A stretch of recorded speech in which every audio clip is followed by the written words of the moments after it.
मेरा नाम किशोर है और ये घटना मेरे बाबा के साथ 2008 में घटी थी। मैं तब 8-9 साल का था। बाबा को इंडियन रेलवे में गेटमैन के तौर पर नई नई नौकरी मिली थी। कारज खेड़ा गांव के रेलवे लेवल क्रॉसिंग पर उनकी ड्यूटी थी। रेलवे लेवल क्रॉसिंग का गेट बंद करना और खोलना उनका काम था।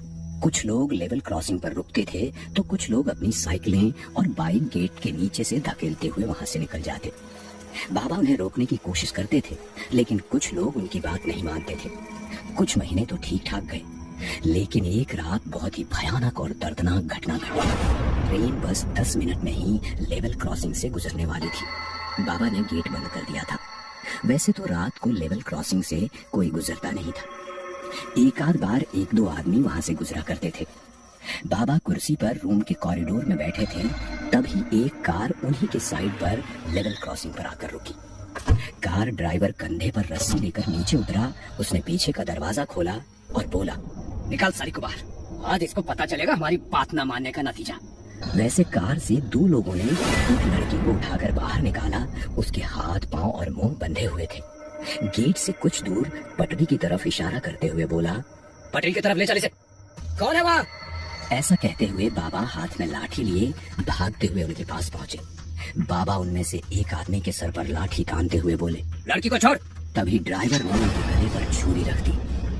क्या बे फटीचर, खुद को बड़ा तेज मार खा समझता है? बाबा को उन लोगों से शराब की बदबू आई।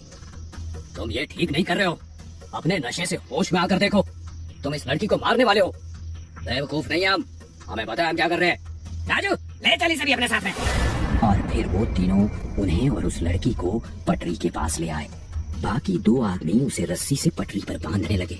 वो बेचारी लड़की चिल्ला रही थी, बाबा से मदद की भीख मांग रही थी, लेकिन बाबा कुछ नहीं कर सकते थे क्योंकि उनकी गर्दन पर छुरी थी।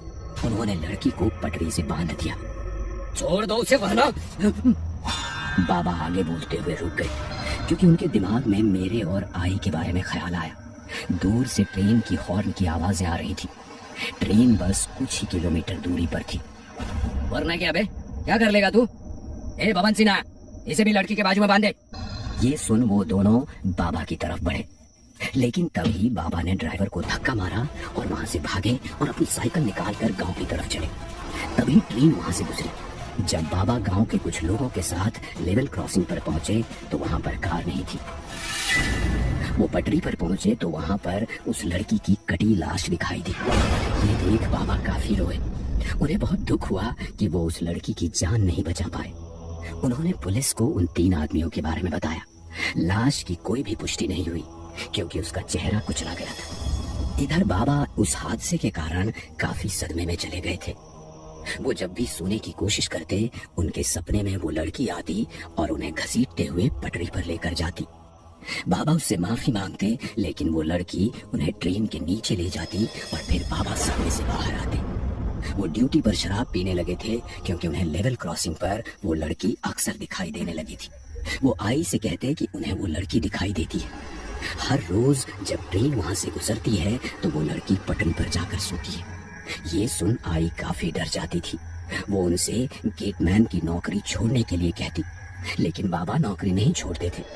दूसरी ओर काफी दिनों तक उस लाश की पुष्टि न होने के कारण और 3 अपराधियों के बारे में पता न चलने के कारण केस बंद हो गया था। उनका बर्ताव किसी पागल जैसा हो गया था। आई और मुझे दोनों को बाबा की फिक्र हो रही थी।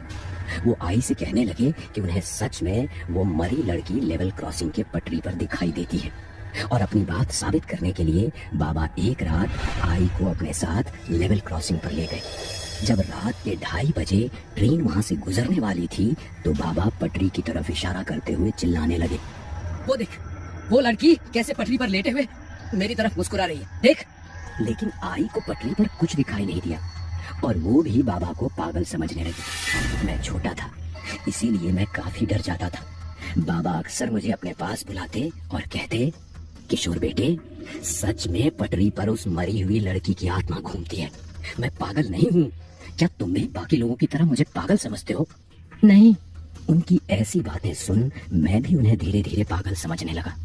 वो जब भी मुझे पास आकर मुझे वही बात पूछते कि क्या तुम भी औरों की तरह मुझे पागल समझते हो, तो ये सुन मेरी आंखों में आंसू आ जाते। और मैं उन्हें नहीं ऐसा जवाब देता। घर में काफी तनाव का वातावरण बन चुका था। मेरी आई बाबा का पागलपन देख अकेले में काफी रोया करती थी। लेकिन एक रात कुछ ऐसा हुआ जिससे मैं, आई और बाकी लोग समझ गए कि बाबा पागल नहीं है। एक रात बाबा लेवल क्रॉसिंग पर बैठे हुए थे।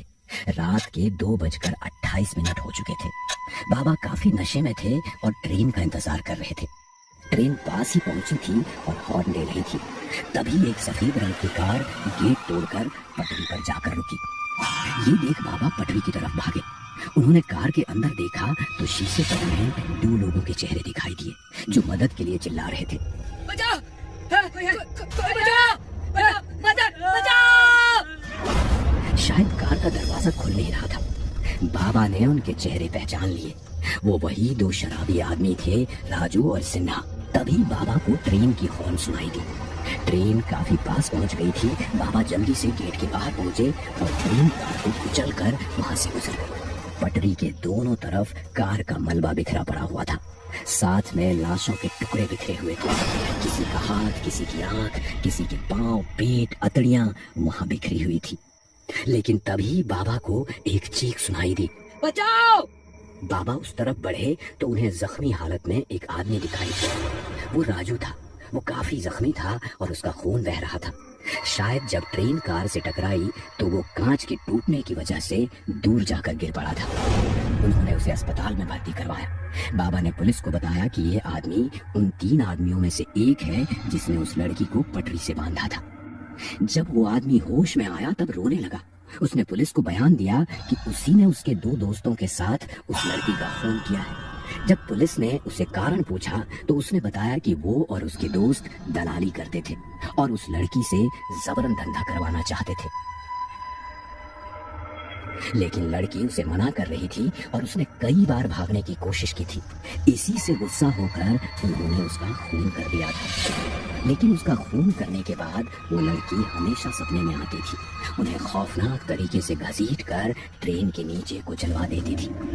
उस रात जब वो तीनों कार से जा रहे थे तो अचानक ड्राइवर दोस्त के शरीर में कुछ काला धुआं गया और वो उस लड़की की आवाज में बातें करने लगा और उसी ने कार लेवल क्रॉसिंग पर आकर रोक दी और फिर उनका एक्सीडेंट हो गया। जब ये बात बाबा को पता चली तो वो काफी चिंता करने लगे, क्योंकि उनके सपने में भी वो लड़की आती थी और उन्हें घसीटते हुए ट्रेन के नीचे ले जाती थी। उन्हें इस बात का डर सता रहा था कि कहीं वो भी उस लड़की के आत्मा का शिकार न बन जाए। उसी दिन बाबा ने गेटमैन की नौकरी छोड़ दी और हम तीनों हमारे गांव वापस लौटे। मेरी आई और मैं काफी खुश थे क्योंकि बाबा ने नौकरी छोड़ दी थी। लेकिन गांव लौटने के बाद भी कई महीनों तक बाबा को उस लड़की के डरावने सपने आते थे। बाबा इस चीज से काफी तंग आ गए थे। कई दिनों तक बाबा ठीक से खा पी भी नहीं रहे थे। वो अंदर ही अंदर घुट घुट कर जी रहे थे। एक रात बाबा और मैं खाना खाने के बाद टहलने बाहर गए थे। बेटा, मुझे हमेशा ऐसा लगता है कि मैं शायद अगर हिम्मत करता तो उस लड़की को बचा पाता। लेकिन उस वक्त जब मेरे गले पर छुरा था तो मेरे दिमाग में विचार आया कि अगर मैं इनसे हाथापाई करते वक्त मारा गया तो तुम्हारा और तुम्हारी माँ का क्या होगा। नहीं बाबा, आप चाहकर भी कुछ नहीं कर पाते क्योंकि आपके गले पर छुरा था। आप अकेले थे और वो 3 थे जो गुंडे थे। आप उसी दिन उस लड़की के साथ मर जाते। इस पर बाबा हंसे और बोले, तो अभी कौन सा जिंदा हूँ। ये सुन मुझे कुछ समझ नहीं आया। तुम घर जाओ, मैं कुछ देर बाद आता हूँ। मैं घर चला गया, लेकिन देर रात होने पर भी बाबा घर नहीं लौटे। मैं और आई दोनों उनकी काफी चिंता कर रहे थे। दूसरे दिन सुबह एक हवलदार हमारे घर आया और उसने आई से कहा कि मेरे बाबा ने कल रात लेवल क्रॉसिंग के पटरी पर सोकर आत्महत्या कर ली। ये सुन मैं और मेरी माँ फूट फूट कर रोने लगे। सभी लोग ये कह रहे थे कि उनकी जान उस लड़की की आत्मा ने ले ली है। लेकिन मुझे लगता है कि अगर उस लड़की की आत्मा को बाबा की जान लेनी थी तो वो उसी वक्त ले लेती जब उसके मरने के बाद बाबा लेवल क्रॉसिंग पर काम कर रहे थे। उस लड़की की आत्मा को ये पता था कि अकेले बाबा उसे बचा नहीं पाते, इसीलिए वो उन्हें गुनहगार नहीं मानती थी। बाबा को सिर्फ इसी बात का दुख था कि वो उस लड़की की जान बचा नहीं पाए। वो सो नहीं पा रहे थे, वो डिप्रेशन में चले गए थे, इसीलिए उन्होंने खुदकुशी कर ली।